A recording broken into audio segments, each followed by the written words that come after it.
नमस्कार दोस्तों, आज हम बात करते हैं भोजपुरी के पावर स्टार और ट्रेंडिंग स्टार कहे जाने वाले खेसारी लाल और पवन सिंह के बारे में। जी हाँ दोस्तों, तो सबसे पहले बात करते हैं पवन सिंह के लाल घाघरा गाने और वीडियो को लेकर।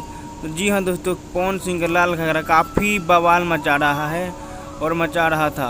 और उसके बाद दूसरी बात करते हैं खेसारी लाल के ताबला सॉन्ग को लेकर, जो काफ़ी ज़्यादा बवाल मचा रहे हैं। खेसारी लाल के ताबला सॉन्ग जिसमें एक्ट्रेस की रोल ली है भोजपुरी के, अभी कहा जाए तो सुपर स्टार है, जो निर्माता मालन हो, जो ऐसा कपड़ा पहनकर भोजपुरी इंडस्ट्री के ऐसा लग रहा है कि बवाल और बर्बाद करने पे लग गई है।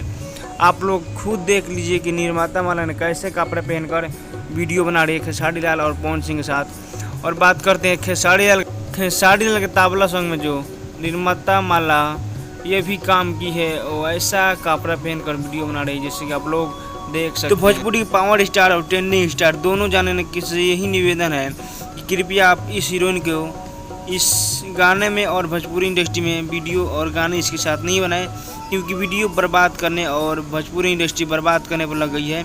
आप लोग ऐसा लगा वीडियो कमेंट में जरूर बताइएगा, और वीडियो अच्छा लगा तो चैनल को सब्सक्राइब जरूर कीजिए। तब तक के लिए धन्यवाद, मिलते हैं अगले वीडियो में।